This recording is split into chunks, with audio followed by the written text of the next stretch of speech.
Ice climbing is the activity of ascending inclined ice formations. Usually, ice climbing refers to roped and protected climbing of features such as icefalls, frozen waterfalls, and cliffs and rock slabs covered with ice refrozen from flows of water. For the purposes of climbing, ice can be broadly divided into two spheres: alpine ice and water ice.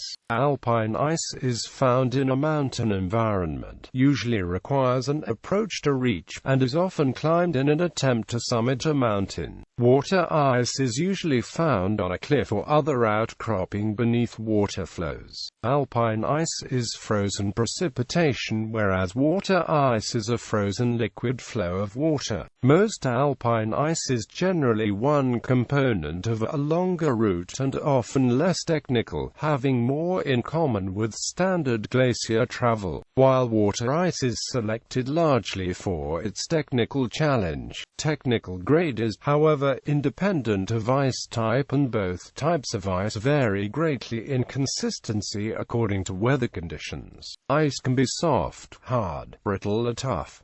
Mixed climbing is ascent involving both ice climbing and rock climbing techniques. A climber chooses equipment according to the slope and texture of the ice. For example, on flat ice, almost any good hiking or mountaineering boot will usually suffice. But for serious ice climbing, double plastic mountaineering boots of the stiff leather equivalent are usually used, which must be crampon compatible and stiff enough to support the climber and maintain ankle support. On short, low-angled slopes, one can use an ice axe to chop steps. For a longer and steeper slopes or glacier travel, crampons are mandatory for a safe climb. Vertical ice climbing is done with crampons and ice axes. Climbers kick their legs to engage the front points of the crampons in the ice, and then swing the axe into the ice above the heads.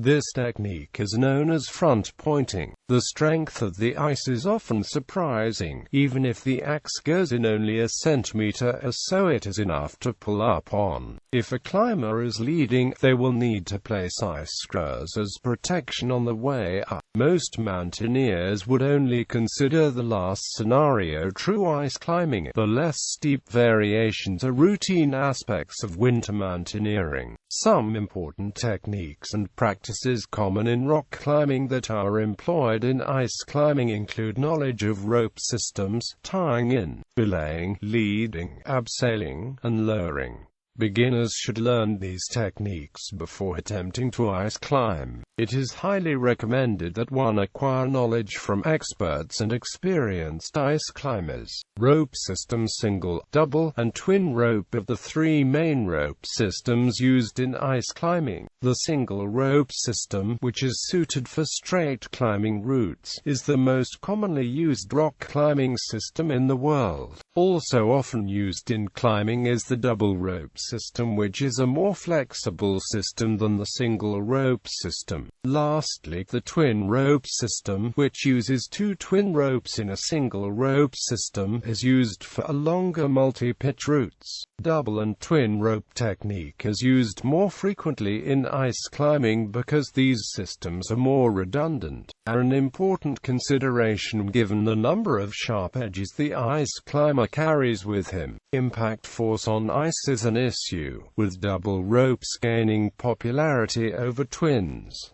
Tying in entails attaching your rope to the climbing harness. This technique is a must, particularly when leading a climber belaying. A commonly used tie-in knot is the figure of 8 follow-through, but the bowline and thumb knot is often preferred, since it is easier to untie when frozen. This technique should be done properly to ensure your safety when ice climbing. Belaying: in this climbing technique, either running belays or fixed belays are used. A running belay on ice is similar to a running belay on rock as well as snow. The leader of the climb puts protection and clips the rope through it. The next climber puts away the protection. There should be at least 2 points of protection between the leader and the next climber. Fixed belays, on the other hand, require a belay anchor and points of protection. A belay anchor is attached to a cliff in supporting a belay tope rope. In using either a running or fixed belay, it is necessary that you have enough knowledge on boot ice screw belay techniques. Leading refers to the act of leading a climb and thus requires a leader and a follower. This ice climbing technique entails putting protection while ascending.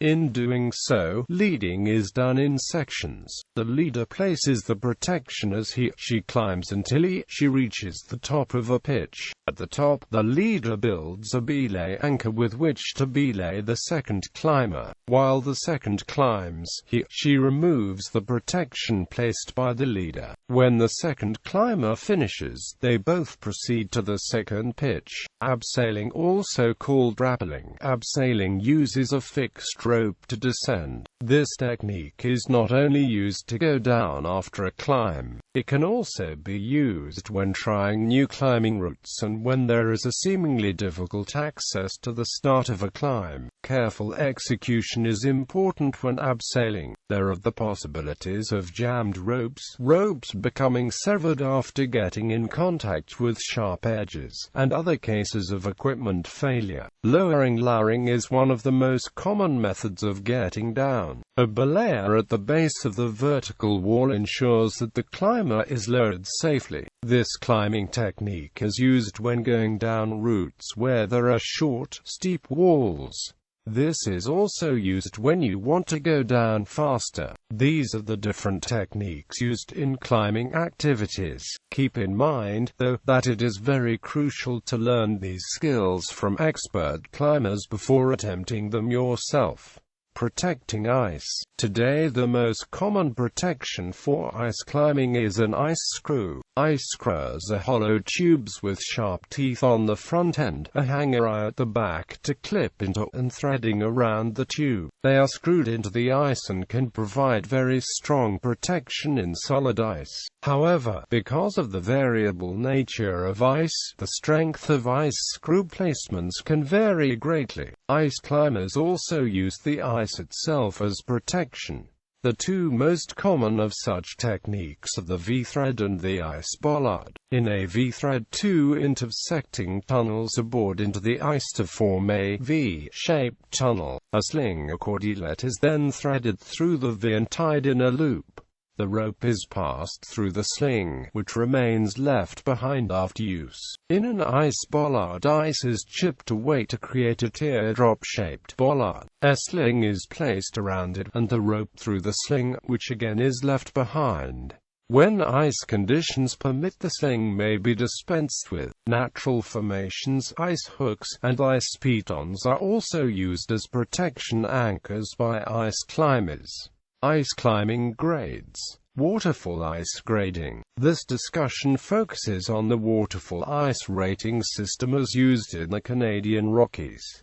Test piece examples are given. Note that ice grading, even more so than other climbing media, tends to be subjective and often does not reflect the difficulty of a route at any given time. Routes become much easier after the first ascent of the season. This is due to the cleaning of chanteliered ice and creation of hooks, which are pockets formed by the tool's picks, reducing the effort expended in cleaning and tool placement. Routes with high flow seeps also tend to become easier as the season progresses due to the increase in volume of ice. Low flow seeps, however, are often formed early in the season when the flow is good from latent summer heat, and then slow down or even stop with the deepening winter frost. Subsequent ablation of the ice often makes for thinner and brittler ice with time. Grading in the Canadian Rockies, especially recently, focuses on the steepness of a pitch rather than the more subjective feeling of difficulty or technical difficulty during the first ascent. Hence the downgrading of several notorious routes, e.g. sea of vapors, which were in poor conditions during the first ascents. A common use of the plus designation is to indicate a higher level of technicality than is typical for the grade that is consistent from year to year. Finally,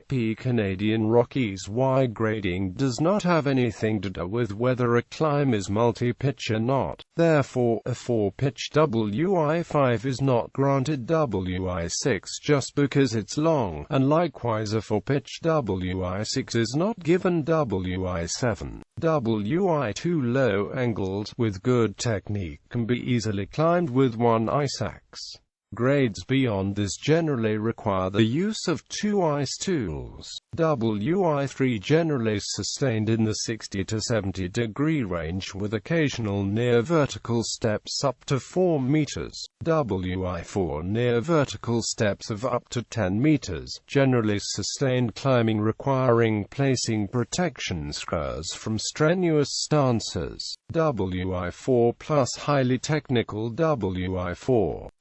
WI5 near vertical or vertical steps of up to 20 meters, sustained climbing requiring placing multiple protection screws from strenuous stances with few good rests. WI5 plus highly technical WI5. WI6 vertical climbing for the entire pitch with no rests. Requires excellent technique and/or a high level of fitness. WI6 plus vertical or overhanging with no rests, and highly technical WI6. WI7 sustained and overhanging with no rests. Extremely rare, near mythical, and widely accepted test piece examples of this grade don't exist in the Canadian Rockies. See for a variation on this discussion. Mixed ice grading. Mixed climbing has its own grading scale that roughly follows the Y rating system with respect to its physical and technical demands. Typically starts at M4. Subgrades of and plus are commonly used, although the distinctions are typically very subjective. The following table makes the comparison with the Y system and the Yosemite decimal system. Comparing these is rough, and only gives an idea of the relative difficulty. The reason different systems exist in the first place is because it's difficult to compare grades between climbing media.